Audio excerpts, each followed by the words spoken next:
မှားနေချင်ရင်စကားနည်းနည်းပဲပြောပါလူပတ်ဝန်းကျင်မှာလူတိုင်းရှောင်လွှဲလို့မရတဲ့အရာတစ်ခုကတော့ပြောဆိုဆက်ဆံခြင်းပါပဲလူမှုပေါင်းသင်းဆက်ဆံရေးမှာကိုယ်နှုတ်ကထွက်ကြလာတဲ့စကားလုံးတိုင်းကတန်ဖိုးရှိဖို့နဲ့သူများကိုမထိခိုက်စေဖို့ကအရေးအကြီးဆုံးပါလူတော်တော်များများက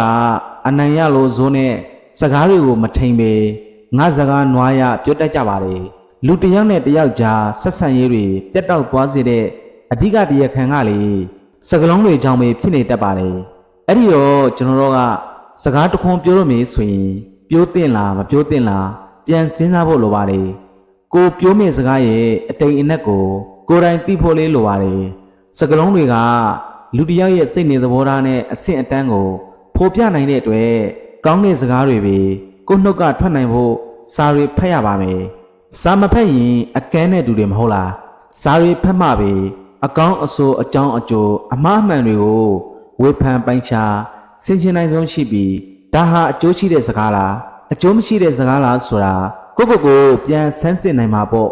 ဒီတော့စကားများများပြောရင်အမှားများများပါတတ်လို့ကိုပြောမယ့်စကားတိုင်းကိုပြောသင့်မပြောသင့်အရင်စဉ်းစားပါဘ ഹു တုဒရရှိတဲ့စာအုပ်တွေကိုနေ့စဉ်ဖတ်ပါဒါဆိုလို့ရှိရင်ကိုပြောတဲ့စကားဟာအမှားနည်းလာပါလိမ့်မယ်